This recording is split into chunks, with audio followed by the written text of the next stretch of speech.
बड़ी खबर, देश की हर बड़ी हस्ती पर चीन की नापाक नजर है। राष्ट्रपति हो या पीएम, चीन हर किसी की जासूसी करवा रहा था। हिंदुस्तान की हर बड़ी हस्ती की जासूसी चीन करवा रहा है। चीन से जुड़ी इस समय की हैरान करने वाली जानकारी के सामने आने के बाद अब हड़कंप मच चुका है। जानकारी के मुताबिक चीन सरकार अपनी एक आईटी कंपनी के जरिए भारत की ज्यादातर बड़ी हस्तियों को जासूसी उनकी करवा रहा है। एक अंग्रेजी अखबार का दावा है कि चीन प्रधानमंत्री नरेंद्र मोदी, राष्ट्रपति रामनाथ कोविंद और कांग्रेस अध्यक्ष सोनिया गांधी समेत देश के 5 पूर्व प्रधानमंत्रियों की जासूसी करवा रहा है। इसके अलावा केंद्रीय मंत्री राजनाथ सिंह, रविशंकर प्रसाद, निर्मला सीतारमण, पीयूष गोयल और स्मृति ईरानी की भी जासूसी का दावा है। तो वहीं ममता बनर्जी, उद्धव ठाकरे, नवीन पटनायक, अशोक गहलोत समेत देश के कई मुख्यमंत्रियों का भी जासूसी का आरोप चीन पर लग रहा है। अखबार यह भी दावा कर रहा है कि चीन की कंपनी सेना से जुड़े लोगों की भी जासूसी कर रही थी। तो बड़ा खुलासा अब ये दरअसल जो अखबार है उसके द्वारा किया गया है, जिसमें इस बात का भी जिक्र किया गया कि चीन की कंपनी सेना से जुड़े जो लोग हैं ना, उनकी भी जासूसी करा रहा है। कई ऐसे नाम जो उभर कर सामने आए हैं, जिसमें रविशंकर प्रसाद, राजनाथ सिंह, प्रधानमंत्री नरेंद्र मोदी, निर्मला सीतारमण, पीयूष गोयल और स्मृति ईरानी, इन सभी की जासूसी होने का दावा है। वहीं ममता बनर्जी, उद्धव ठाकरे, नवीन पटनायक, अशोक गहलोत समेत देश के कई ऐसे मुख्यमंत्री इस लिस्ट में जिनकी जासूसी का आरोप भी अब चीन पर लग रहा है। दरअसल चीन की जो साजिश है वो एक बार फिर से बेनकाब हुई है। 10,000 लोगों की जासूसी का आरोप दरअसल अब चीन पर लग रहा है। चीन ने अपनी एक कंपनी के जरिए देश के 10,000 लोगों की जासूसी करवाई। चीन के लिए जासूसी का यह काम जिन्हुआ डाटा नाम की एक कंपनी कर रही है। जासूसी करने वाली यह कंपनी चीन के शेंजन इलाके में मौजूद है और यह कंपनी चीन की सरकार और सेना के लिए काम करती है। जिन्हुआ कंपनी अप्रैल 2018 में रजिस्टर्ड हुई थी और इस कंपनी के पास 20 से भी ज्यादा सेंटर हैं। 9 सितंबर को जिन्हुआ ने अपनी वेबसाइट हालांकि बंद कर दी थी। चीन के इस जासूसी कांड के पर्दाफाश के बाद अब कई सवाल उठते दिख रहे हैं कि क्या वन चाइना पॉलिसी पर भारत को सोचना चाहिए। यह बड़ा सवाल, क्या ताइवान को अलग देश के रूप में मान्यता देनी चाहिए? क्या भारत को ताइवान के साथ कूटनीतिक संबंध बनाने चाहिए? क्या भारत में चीन के निवेश पर पूरी तरह से रोक लगनी चाहिए? देश में चीन से आयात पर क्या पूरी तरह से रोक अब लग जानी चाहिए? टेलीकॉम, पावर सेक्टर में चीन के निवेश पर क्या इसी के साथ रोक लगनी चाहिए? चीन के सॉफ्टवेयर पर पूरी तरह से क्या अब इस कांड के बाद रोक लग जानी चाहिए? स्टार्टअप कंपनियों में चीन का क्या निवेश जो है वो खत्म हो जाना चाहिए? कई महत्वपूर्ण सवाल इस वक्त खड़े होते हैं। अमित पांडे हमारे साथ दिल्ली से हमारे सहयोगी जुड़ चुके हैं। अमित, देखिए, पहले ही कुछ ऐप हैं चीनी जिन्हें बैन कर दिया गया, लेकिन चीन की ये हरकतें सुधर नहीं रही हैं। आपने 3-4 साल पहले का भी जिक्र किया कि चीन इसी तरीके की नापाक हरकतें करता रहा है। ऐसा ही एक मामला सामने आया और ये कंपनी 2018 से ऐसा कर रही है। क्या कदम उठाएगी अब सरकार चीन के अगेंस्ट? देखिए, यहाँ पर सबसे पहला कदम है कि कानून के किन किन प्रावधानों का इन्होंने उल्लंघन किया इस कंपनी में, उसके तहत यहाँ पर इस कंपनी के ऊपर कार्रवाई होना तय है। इसके अलावा किन किन लोगों ने इस कंपनी का सहयोग दिया, 10,000 कोई मामूली डेटा नहीं होता, बहुत बड़ा आंकड़ा है ये और सारे महत्वपूर्ण आंकड़े हैं, महत्वपूर्ण शख्सियत हैं ये। तो ये पता लगाएंगी भारतीय एजेंसियाँ कि किस तरीके से यहाँ पर इनका डेटा इकट्ठा किया, उसका एनालिसिस किया गया। अमूमन डेटा कलेक्शन हर कंपनियाँ करती हैं, लेकिन जिस संगठित तरीके से एक गिरोह की तरह इस कंपनी ने पूरी 10,000 महत्वपूर्ण लोगों का जो डेटा इकट्ठा किया, वो इस बात की ओर इशारा करता है कि कहीं ना कहीं कुछ एक मकसद के लिए यहाँ पर किया जा रहा था। तो इस कंपनी के अधिकारियों को यहाँ पर जो इस कंपनी के रजिस्ट्रेशन से जुड़े हुए हैं, इस कंपनी के ऑपरेशन से जुड़े हुए हैं, इनको यहाँ पर इस बात का जवाब देना होगा कि आखिरकार आप भारतीय सुरक्षा एजेंसियों का, भारत के प्रधानमंत्री का, भारत के राष्ट्रपति का क्यों इतनी संगठित तरीके से सोशल मीडिया डेटा इकट्ठा कर रहे थे, आप उसका आकलन यहाँ पर कर रहे थे और रजिस्ट्रेशन तक रद्द होने की कानूनी कार्रवाई यहाँ पर सामना करने की इस कंपनी को तैयार रहना पड़ सकता है। इससे जुड़े जो लोग हैं उनको भी इसी कार्रवाई के लिए तैयार रहना चाहिए। इससे अलावा इससे जुड़ी जो अन्य कंपनियां हैं जो डेटा इकट्ठा कर रही हैं सोशल मीडिया के जरिए, चाहे फेसबुक, ट्विटर, व्हाट्सएप या अन्य जो भी सोशल मीडिया संस्थान हैं, उनके जरिए इकट्ठा कर रही हैं, किन प्रावधानों के अंदर कर रही हैं, कैसा डेटा यहाँ पर इकट्ठा कर रही हैं। तो इन सारे प्रकरण का, इन सारे बिंदुओं का यहाँ पर जवाब देना होगा और अब आने वाले दिनों में कोई भी चीनी कंपनी यहाँ पर आएगी अगर, तो उसको एक कड़ी प्रक्रिया से, जांच की प्रक्रिया से यहाँ पर इसको गुजरना पड़ेगा। लेकिन संदीप, जिस तरीके से एक तरफ तो चीन घुसपैठ की कोशिश करता है, फिर बातचीत की टेबल पर आना चाहता है और सुलह करने की कोशिश करता है, लेकिन जो साजिशें हैं न सिर्फ सीमा पर चल रही, देखिए किस तरीके से जासूसी भी कर रहा है वो, ये भी सामने आया है।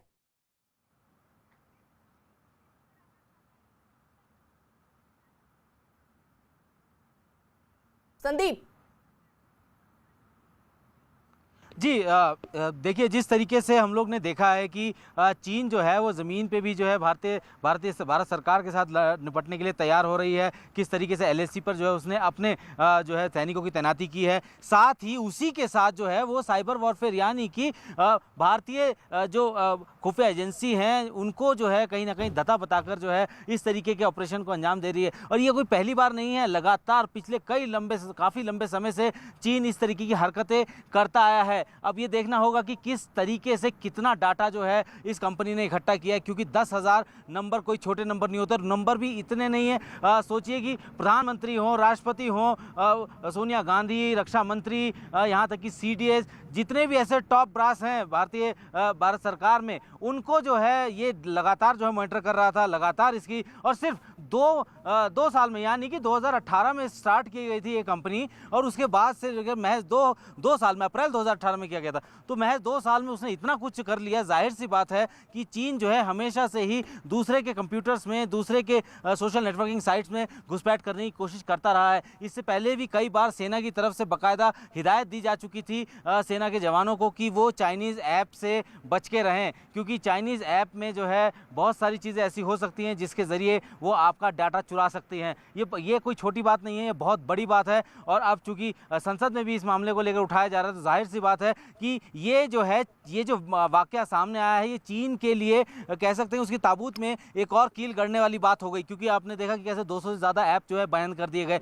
उसके बाद इस तरीके का मामला सामने आता है, एस्पेनेज का मामला सामने आता है। ठीक है संदीप, मैं आ रही हूँ, लेकिन अमिताभ, जिस तरीके से 200 से ज्यादा ऐप जो है करीबन वो बैन किए गए, लेकिन बावजूद इसके चीन सुधरने को तैयार नहीं है। बावजूद इसके 2018 में देखिए रजिस्टर हुई थी ये कंपनी, और 20 से भी ज्यादा इसके सेंटर हैं। तो क्या कार्रवाई होगी तो सारे सेंटरों पे होगी, सब बंद होंगे, या इसके अलावा और भी ऐसी खबर आ सकती है कि कुछ और ऐप हैं ऐसे जो बंद हो जाएं? देखिए, IT एक्ट ऐसा है जिसमें आप सोशल मीडिया पर कई चीज़ें जो इंटरनेट की दुनिया है बहुत बड़ी है, बड़ी विशाल है, जिसके लिए कोई बहुत ज़्यादा कानून है नहीं। जब तक वो हिंसा भड़काने की बात, जब तक वो धर्म के आधार पर बांटने की बात, जब तक वो कोई डिस्ट्रक्शन की बात नहीं करते हैं, तब तक कोई चीज़ एक्ट नहीं किया जा सकता। लेकिन यहाँ पर सीधे इंटेलिजेंस की बात हो रही है, जासूसी की बात हो रही है।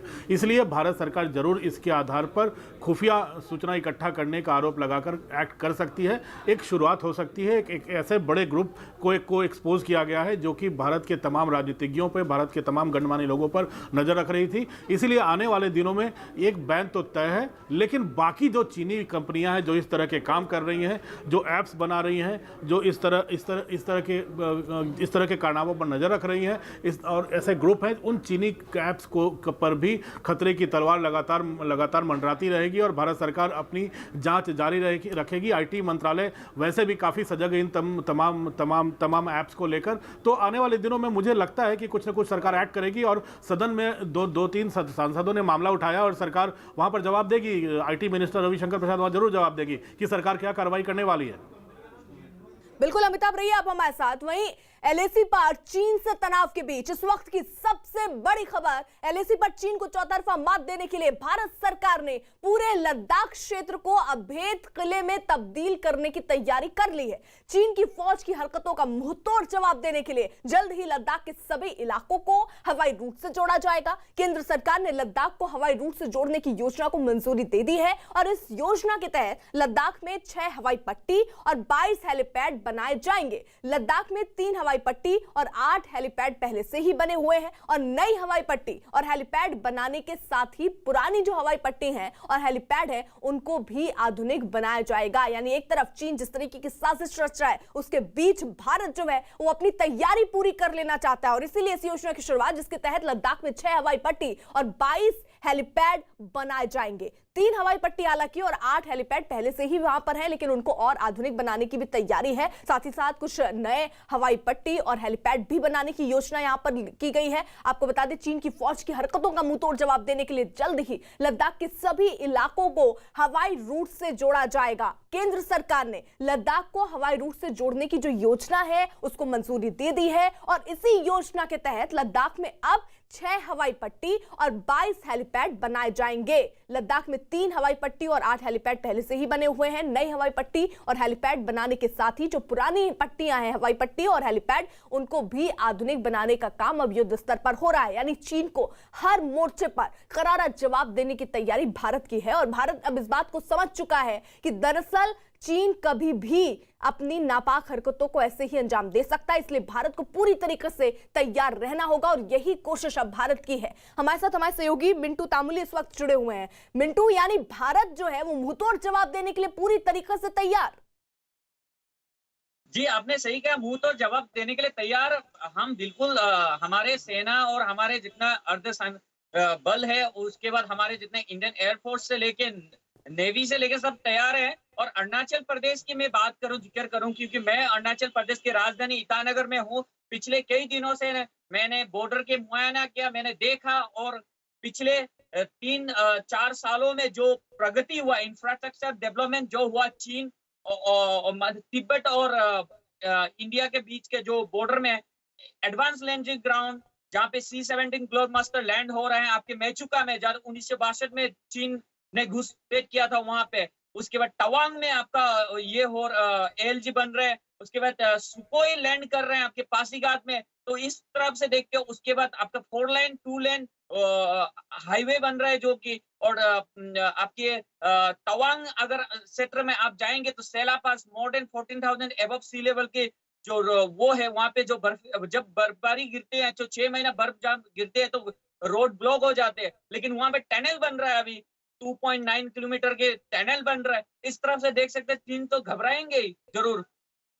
बिल्कुल, आप रहिए मिंटू हमारे साथ। संदीप बोल भी हमारे साथ है। संदीप, जिस तरीके की जासूसी खबरें सामने आ रही है, दूसरी तरफ हम पूरी तरीके से तैयार हैं, हवाई पट्टी हेलीपैड बनाने की हमारी योजना है, लेकिन मेरा एक सवाल ये है कि आखिरकार जिस तरीके से चीन ने ये जासूसी की है, अगर ये जो डेटा है उसका इस्तेमाल चीन किस तरीके से कर सकता है? देखिए अर्पिता, चीन जो है हर एक ऐसे डाटा जो है वो अपने पास रखना चाह रहा है ताकि भविष्य में, क्योंकि चीन जो है अगले 50 साल की सोच के चलता है, तो ऐसे में इस तरीके के डाटा इकट्ठा करना, क्योंकि ऐसे लोगों का भी डाटा वो इकट्ठा कर रहा था जो कि पूर्व सेना अध्यक्ष रह चुके हैं और पूर्व जो है मंत्री रह चुके हैं, इन लोगों का भी डाटा इकट्ठा किया जा रहा था। जाहिर सी बात है कि इस वक्त के मौजूदा हालात में उन लोगों के डाटा इकट्ठा करने का क्या मतलब बनता है, तो जाहिर सी बात है कि ये जो है एक बहुत लंबी प्लानिंग के तहत जो है ये सारी चीज़ें चीन की तरफ से की जा रही हैं। और चूंकि ये पूरा, जैसे कि अमिताभ जी ने भी बताया था कि जो रूल्स एंड रेगुलेशन जो है वो बहुत ज़्यादा कड़े नहीं हैं आईटी के, और ऐसे में इस तरीके की चीज़ें होना अब सरकार जो है वो सरकार पर निर्भर करता है कि जल्द से जल्द इस पूरे मसले की जांच कराए, क्योंकि इस तरीके का ये कोई पहला वाक़या नहीं है। इससे पहले भी जो है कई सारे वाक़ये ऐसे सामने आए थे जब चीन जो है भारतीय सेना या सरकार के कंप्यूटरों में घुस के सेंध लगाने की कोशिश करता रहा है। और यही वजह है कि कई बार इस तरीके की एडवाइजरी भी जारी की गई थी कि चाइनीज़ ऐप को जो है वो बैन किया जाए, चाइनीज़ ऐप जो है वो सेना अपने फ़ोन पे ना डाउनलोड करे। तो बहुत सारी चीज़ें हैं, लेकिन चीन अगर ये सारी चीज़ें इकट्ठे कर रहा है, 10,000 से ज़्यादा लोगों के जो है डाटा वो इकट्ठा कर रहा है, तो जाहिर सी बात है कि ये एक लंबी प्लानिंग के तहत किया जा रहा है और इस प्लानिंग का तो पटाक्षेप हो ही गया है। जाहिर सी बात है अब जब सुरक्षा एजेंसीज इस पूरे मसले पर जांच करेगी तब असली पता लगेगा कि आखिर इस डाटा को इकट्ठा करने के बाद आप हमारे साथ। संदीप आप रहिए। न्यूज़ 18 इंडिया ने भारत चीन के बीच बने सीमा विवाद पर बड़ी पड़ताल की और पड़ताल में पता लगा कि 29 और 30 अगस्त की रात कैसे भारतीय सेना के जाबाजों ने दक्षिणी पैंगोंग की कई चोटियों पर कब्जा जमाया, कब ये प्लान तैयार किया गया और कैसे इस ऑपरेशन के लिए SFF यानी स्पेशल फ्रंटियर फोर्स की विकास टोली को चुना गया। 29 और 30 अगस्त की उस अंधेरी रात में जो कुछ हुआ, चीन की आर्मी को उसकी भनक बहुत देर से लगी और जब तक चीन की लाल सेना जागी तब तक हमारे शूरवीर कई चोटियों पर तिरंगा फहरा चुके थे। न्यूज़ 18 इंडिया की सुपर एक्सक्लूसिव पड़ताल। न्यूज 18 इंडिया की टीम ने भारतीय सेना के ऑपरेशन दक्षिण पैंगोंग पर बड़ी पड़ताल की। इस पड़ताल में पता लगा कि 29 से 30 अगस्त की दरमियानी रात LAC पर पैंगोंग झील के नजदीक भारतीय सेना ने कैसे चीन को धूल चटाई और कैसे अंधेरी रात में महज 120 मिनट के अंदर SFF ने कई चोटियों पर तिरंगा फहरा दिया। 29-30 अगस्त की रात को जिन चोटियों पर SFF की विकास टीम ने तिरंगा लहराया था, उस ऑपरेशन को इतना गुप्त रखा गया था कि सेना की सुरक्षा में तैनात फॉर्मेशन ट्रूप्स को भी इसकी जानकारी नहीं थी। न्यूज़ 18 को 29 और 30 की रात की पूरी खबर पता लगी है, जिसके मुताबिक खुद जनरल बिपिन रावत की अगुवाई में इस ऑपरेशन को अंजाम देने की तैयारी कई दिन पहले ही कर ली गई थी। दिल्ली में आला अधिकारियों को खबर थी कि LAC पर पैंगोंग के दक्षिणी हिस्से में चीन की पोजीशन क्या है। चीन को करारा जवाब देने के लिए नई दिल्ली में बड़े सैन्य अधिकारियों की एक अहम बैठक हुई। चीन से कैसे छीनी पहाड़ियां। 24 अगस्त की दोपहर को नई दिल्ली में एक बड़ी बैठक हुई। इस बैठक में रक्षा मंत्री राजनाथ सिंह, CDS बिपिन रावत भी मौजूद थे। उनके साथ बैठक में कई बड़े सैन्य अधिकारी भी मौजूद रहे। इस बैठक में चीन से अहम चोटियां छीनने की रणनीति बनाई गई। SFF की एक खास टीम को इस ऑपरेशन के लिए चुना गया। इस ऑपरेशन का खतरा समझते हुए CDS बिपिन रावत ने तीनों सेनाओं को युद्ध के लिए तैयार रहने के आदेश भी दे दिए थे।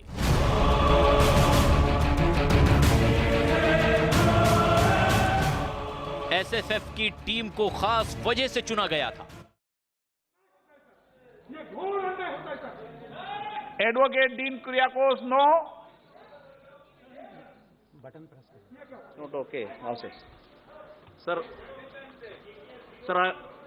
I urge upon the kind attention of Honorable Prime Minister regarding with the biggest landslide happened in my constituency at Idukki. It has happened on August 6th at Munnar at Pettimudi. 70 people have lost their lives. 4 of them yet to be recovered.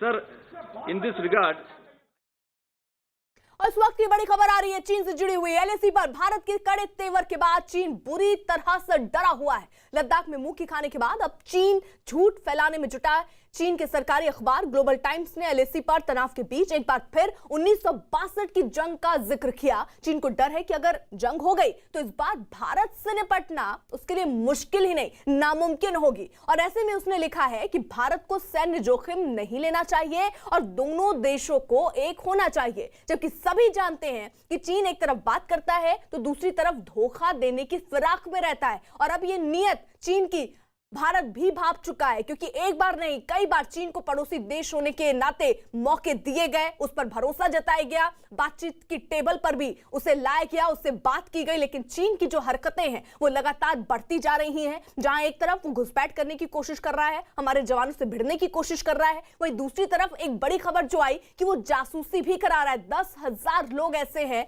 जिनकी जासूसी चीन दरअसल करा रहा है। और किस तरीके की साजिश वो रच रहा है, पीठ पर छुरा घोंपने का काम चीन कर रहा है, दरअसल ये अब सामने आ चुका है। और इसलिए अब चीन पर बिल्कुल भी भरोसा नहीं किया जा सकता और ये भारत भी समझ चुका है।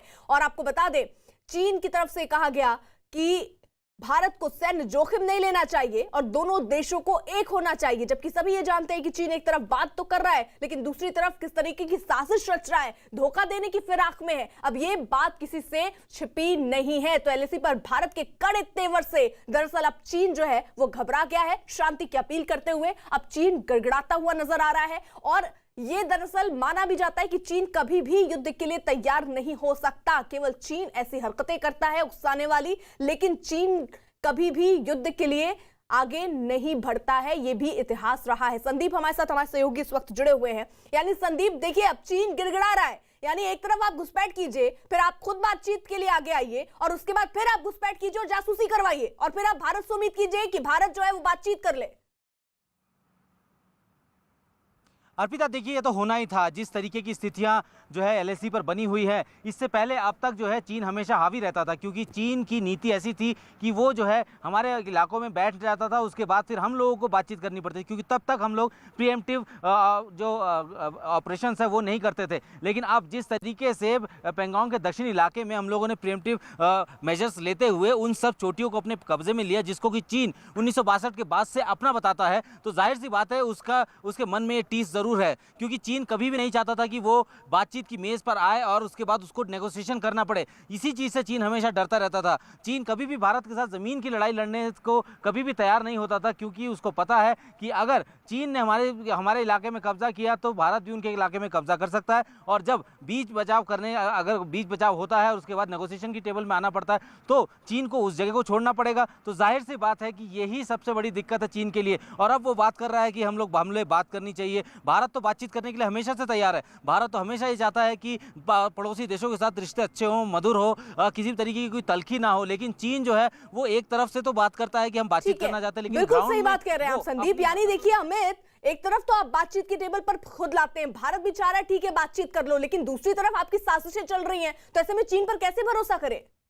जी बिल्कुल, अगर कुछ दिनों पहले देखा जाए तो जब भारत और चीन के विदेश मंत्रियों के बीच में वार्ता हो रही थी, तब एक और वार्ता हो रही थी, और दूसरी ओर ग्लोबल टाइम्स का जो चीन का जो मुखपत्र है वहाँ पर उनकी एक विवादित पोस्ट यहाँ पर सामने आया था। तो ठीक उसी तरीके से चीन की इस हरकत को भी यहाँ पर देखा जाना चाहिए। और ये पता है, अब ये सवाल नहीं है यहाँ पर भारतीय व्यवस्था के सामने कि चीन पर भरोसा क्यों किया जाए, बल्कि चीन की जितनी कारगुजारियाँ हैं उनका उचित स्तर पर जवाब कैसे दिया जाए। और इसी रणनीति पर कमोवेश यहाँ पर जो भी रक्षा मंत्रालय है, गृह मंत्रालय है, विदेश मंत्रालय है, तीनों मिलकर अलग अलग मंच पे यहाँ पर काम कर रहे हैं, और अब IT मंत्रालय यहाँ पर आ गया है। तो अगर चीन कोई भी चाल किसी भी मंच पर किसी भी तरीके की चलता है तो संबंधित मंच है, संबंधित डिपार्टमेंट है, वो उस तरीके से जवाब देगा। ताज़ा मामला अगर जासूसी का है तो इसमें अहम भूमिका होगी IT मंत्रालय, कानून मंत्रालय और जो कंपनियों से जुड़ा मंत्रालय है उसकी। अगर चीन अंतर्राष्ट्रीय मंच पर कुछ कहता है तो विदेश मंत्रालय यहाँ पर कमान संभालेगा, अगर सीमा पर कुछ करता है तो रक्षा मंत्रालय यहाँ पर संभालेगा। ठीक तो है, अमित मैं आ रही हूं। बिल्कुल, यानी आपने कहा जहां जहां अभी कार्रवाई बनती है सरकार पूरी तरीके से तैयार है, कार्रवाई करेगी। लेकिन अमिताभ, एक महत्वपूर्ण सवाल यहाँ पर यह भी उठ रहा है कि जिस तरीके की कई अब सॉफ्टवेयर हैं, क्या उन पर रोक लगेगी सरकार की तरफ से? स्टार्टअप कंपनियों में चीन का निवेश है, क्या उसकी दिशा पर सरकार सोचेगी आगे? देखिए, सरकार सोचेगी नहीं, सरकार सोच रही है, तभी 200 से ज़्यादा ऐप्स बाइंड कर दिए हैं। और ऐसा एक जिनहुआ कंपनी का एक पूरा का पूरा रिसर्च सामने आ गया जिसमें वो भारत के नेताओं पर नज़र रख रहे थे। तो 2-3 चीज़ें तो साफ हो गई हैं। पहला, अगर आप मिलिट्रीली सैन्य तरीके से आप लद्दाख में भारत को पीछे नहीं ढकेल पा रहे हो, उसके बाद आपने प्रोपोगेंडा वार शुरू किया है। आप मिलिट्री तरीके से नहीं ढकेल पा रहे हो पीछे, आप अंतर्राष्ट्रीय स्तर पर अलग थलग पड़ रहे हो। उसके साथ पैसिफिक रीजन में जितने भी 10 देश हैं, 10 देशों के साथ भारत सैन्य समझौते लगातार करते जा रहा है ताकि चीन को घेर सके। तो अंतर्राष्ट्रीय मंच पर हो चाहे सीमा पर हो, चीन अगर घेर नहीं पा रहा है तो उसने प्रोपोगेंडा वॉर शुरू किया उन्होंने, और इसी प्रोपोगेंडा वॉर का हिस्सा है, और इसी जिसमें उसने भारत के नेताओं की उसने जासूसी करवाई है चीन ने। और इस जासूसी का सबसे बड़ा असर ये पड़ सकता था कि साइकोलॉजिकल वॉरफेयर के नेताओं और नेताओं के मित्रों पे, और जो सोशल मीडिया है उस पर 24 घंटे नज़र रखकर, उनकी लोकेशन पर नज़र रखकर, ये एक ओपिनियन को मोल्ड करने की बात भविष्य में आ सकती थी, जिस तरह से सोशल मीडिया पे खबरें आती हैं। अमिताभ, मैं आपको रोक रही हूं। बड़ी खबर, लद्दाख में सीमा पर तनाव के बीच चीन से सबसे बड़ी खबर आ रही है। चीन के राष्ट्रपति शी जिनपिंग के खिलाफ देश के अंदर विद्रोह तेज हो गया है। शी जिनपिंग पर आरोप लग रहे हैं कि उन्होंने भारत के साथ सीमा विवाद बढ़ाकर देश की नाक कटवा दी है, क्योंकि चीन की सेना को लद्दाख में करारी चोट लगी है। उनके हाथ से कई अहम चोटियां निकल चुकी हैं। गलवान की झड़प के बारे में भी चीन पर बड़ा खुलासा हुआ। अमेरिकी मीडिया ने चीन की पोल खोलते हुए रिपोर्ट जारी की कि किस तरह चीन की सेना की लद्दाख में भत पिटी और 60 से ज्यादा सैनिक मारे गए। 1962 के बाद पहली बार चीन को भारत ने बहुत बड़ी चोट पहुंचाई है। लद्दाख की पेंगोंग झील पर चीन की सेना ने घुटने टेक दिए हैं। भारतीय सेना ने पेंगोंग त्सो और स्पांगुर त्सो झील के आसपास की अहम चोटियों पर कब्जा कर लिया है, जिससे चीन की सेना बेहाल हो गई है।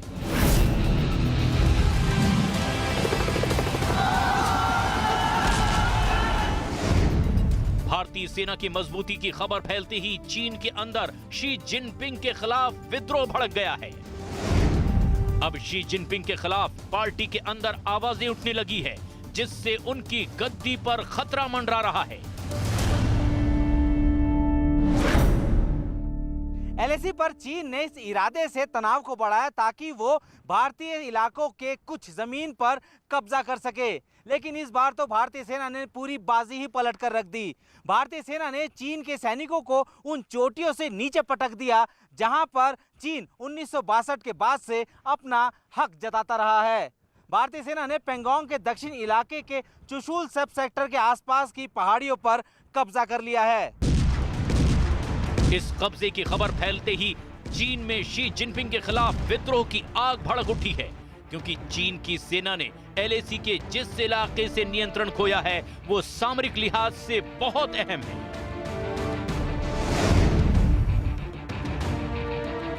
पेंगोंग का दक्षिणी इलाका चुशुल का सब सेक्टर है। यहाँ पर थाकुंग हिल, ब्लैक टॉप, हेलमेट टॉप, कुरंग हिल और मगर हिल है। इसके अलावा यहाँ रेजोंग लॉ और रेकिन लॉ भी है। इसी इलाके में स्पांगुर गैप और चुशुल घाटी है। इस इलाके की कई चोटियों पर भारतीय सेना तिरंगा फहरा चुकी है। बीते 15 दिनों में भारत ने helmet top, black top, Kurung hill, Magar hill, Rezang law और रेकिन लॉ चोटियों पर तिरंगा फहरा दिया है।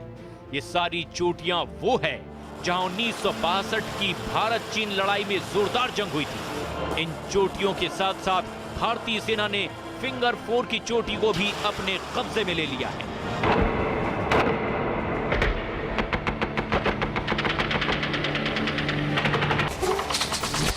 चीन की सेना के लिए 50 साल बाद एलएसी के इस सेक्टर से ये बड़ी हार की खबर मिली, क्योंकि अब चीन की सेना के हर कैंप पर भारतीय सैनिकों की सीधी नजर है, जिससे चीन के तेवर ढीले पड़ गए हैं और वो बातचीत के लिए ज्यादा उत्सुक दिखाई दे रहा है। भारत और चीन के बीच कोर कमांडर लेवल की 5 बार बैठक हुई, लेकिन सब बेनतीजा। लेकिन भारतीय सेना ने पेंगोंग के दक्षिणी इलाके की कई महत्वपूर्ण पहाड़ियों पर अपना कब्जा कर चीन को बैकफुट में ढकेल दिया। अब जब बातचीत की मेज पर चीन आएगा तो इसके तेवर ढीले रहेंगे और तब भारतीय सेना सख्ती से इस बात को कहेगी कि वो अपने सैनिकों को अप्रैल वाली स्थिति पर वापस ले जाए।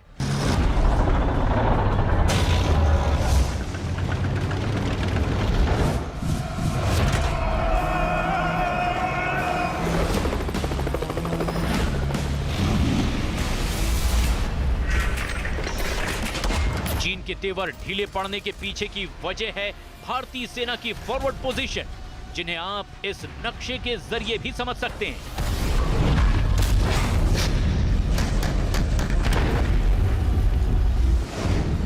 हम इस नक्शे में चीन के वो कैंप दिखा रहे हैं जिन पर भारतीय सेना की सीधी नजर है। रेकिन लॉ और रेजोंग लॉ नाम की इन 2 चोटियों से भारतीय सेना चीन पर नजर रख रही है। इन चोटियों के सामने चीन के नियंत्रण वाला इलाका भी है। इन चोटियों से स्पांगुर त्सो झील तक साफ देखा जा सकता है। ये 2 घाटियां हैं जिन्हें स्पांगुर पास और माउंटेन पास कहते हैं। इसके ठीक सामने स्पांगुर त्सो झील की तलहटी में चीन के सैन्य ठिकाने भी हैं। देखिए, ठिकाना नंबर 1, ठिकाना नंबर 2 और ये नंबर 3 और नंबर 4। ये चारों ठिकाने चीन ने तनाव बढ़ने के बाद बनाए हैं और एक छोटा सा सैन्य कैंप उसका स्थायी कैंप है जो हर मौसम में यहाँ मौजूद रहता है। सितंबर के महीने की शुरुआत से ही रेकिन लॉ और रेजोंग लॉ चोटियों की ऊंचाई पर बैठे भारतीय सैनिकों की नजर चीन की हर हरकत पर बनी हुई है।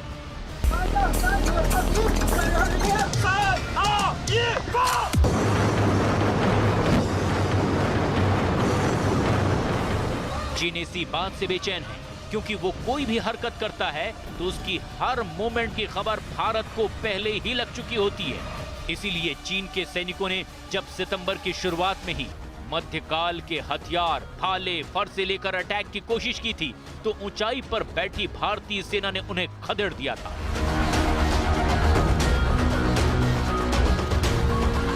सैटेलाइट इमेज के लिहाज से तो हम देख चुके हैं कि भारत की सेना कितनी मजबूत स्थिति में है, लेकिन हम आपको उस एंगल से भी दिखाने वाले हैं जिससे साफ साफ दिखाई देगा कि चीन कितनी बड़ी मुसीबत में यहां फंस चुका है।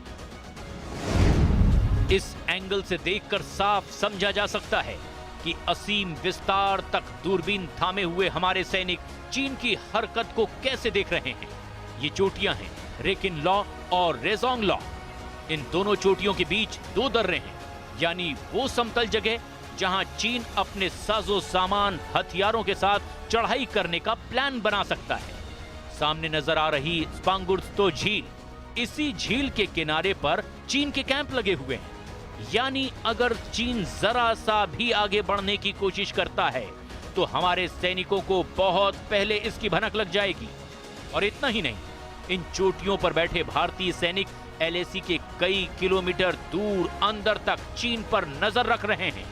स्पांगुर झील के नजदीक ऊंची चोटियों पर भारतीय सेना रोजाना अपना किला मजबूत करती चली जा रही है और करीब आधा किलोमीटर से 1 किलोमीटर की दूरी पर बैठी चीन की सेना हाथ पर हाथ धरे ये सब कुछ देखने को मजबूर है। एलएसी पर भारतीय सेना की मजबूती की खबर सीपीपी यानी चाइना कम्युनिस्ट पार्टी के नेताओं को भी है और उसके बाद से ही चीन में शी जिनपिंग के खिलाफ आवाजें भी उठनी शुरू हो गई है। शी जिनपिंग के इशारे पर गलवान में मारे गए चीन के सैनिकों की वो खबर जिसको कि अब तक दबाया रखा गया था, उसे अमेरिकी मीडिया ने खोल दिया, जिसके बाद से अब पूरी दुनिया में चीन की नाक कट चुकी है। अमेरिकी मीडिया की न्यूज वेबसाइट न्यूज वीक की इस हेडलाइन को देखिए। लिखा गया है कि Chinese army flop in India, यानी सीमा विवाद बढ़ाने वाली चीन की सेना नाकाम हो चुकी है। अब शी जिनपिंग आगे क्या करेंगे? इसी रिपोर्ट में आगे लिखा गया कि भारत पर मानसिक दबाव बनाने के लिए चीन की सेना गलवान में घुसी थी।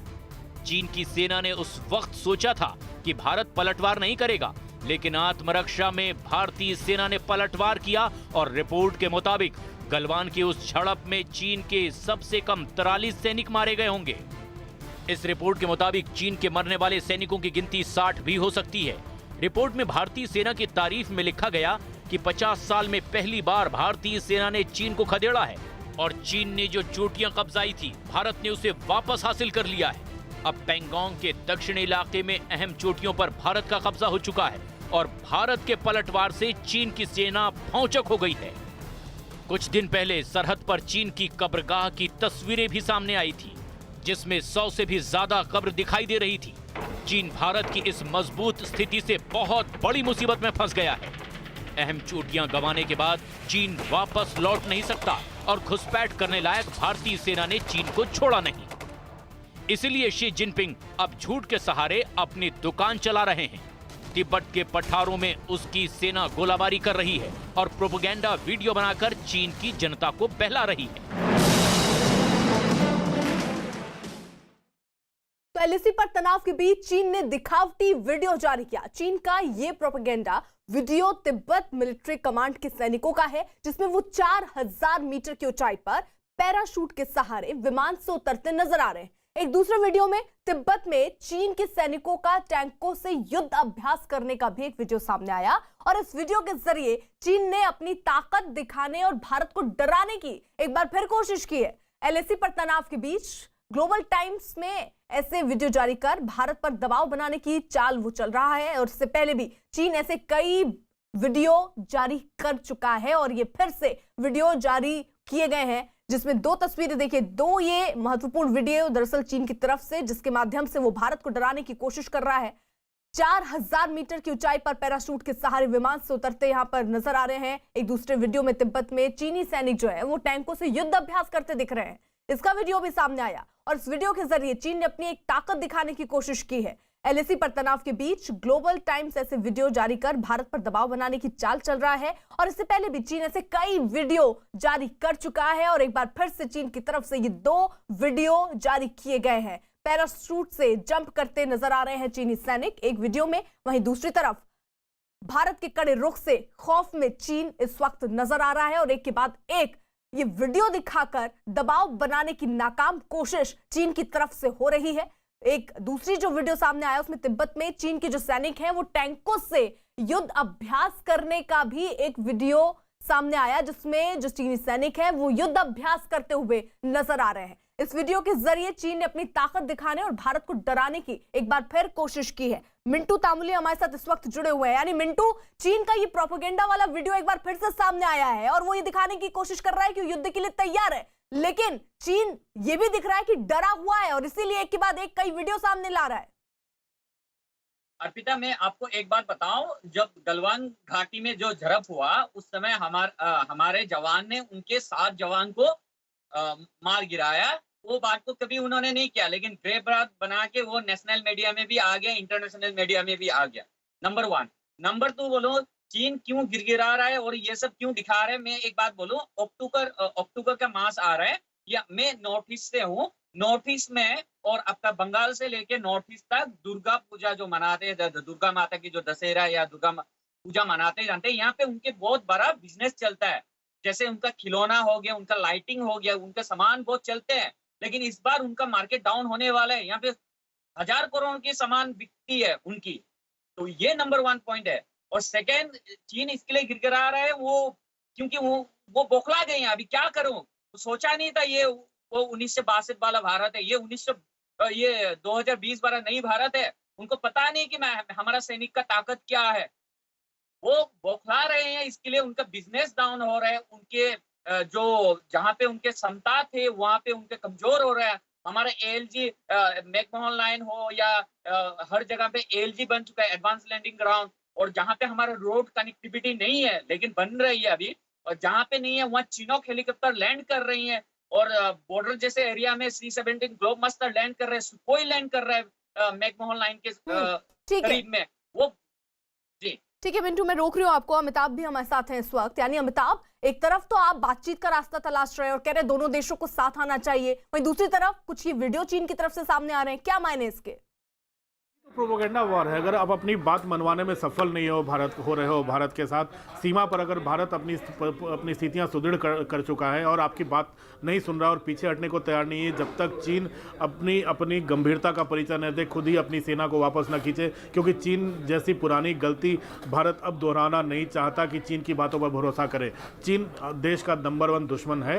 4000 किलोमीटर की सीमा है और भारत अब किसी भी सीमा पर न ढिलाई दिखाएगा न पीछे हटेगा। और जिस स्थिति पर भारत की सेनाएं हैं उसको और मजबूत करता रहेगा, ये सरकार ने साफ कर दिया है। और जहां तक प्रोपेगेंडा वॉर की बात है, प्रोपेगेंडा वॉर से भी भारत पीछे नहीं हटने वाला। अब अलर्ट है भारत, इसीलिए शायद ये साइकोलॉजिकल वॉरफेयर और ओपिनियन पोल मोल्ड करने के लिए हमारे देश के नेताओं की जासूसी करवाने की कोशिश कर चुका है चीन। तो मुझे लगता है कि जितनी जल्दी ये पकड़ा गया है चीन का झूठ और चीन की बेईमानी, चीन की दगाबाजी, वो शायद आने वाले दिनों में इस तरह के और भी जितने वेबसाइट वो भी पकड़े जाएंगे। आप सामने से वार नहीं कर पा रहे, आप एक तरफ घुसपैठ कर रहे हैं, फिर डर बनाने के लिए वीडियो जारी कर रहे हैं, वहीं दूसरी तरफ पीठ पीछे आप जासूसी करवा रहे हैं। यह तरीका है चीन का।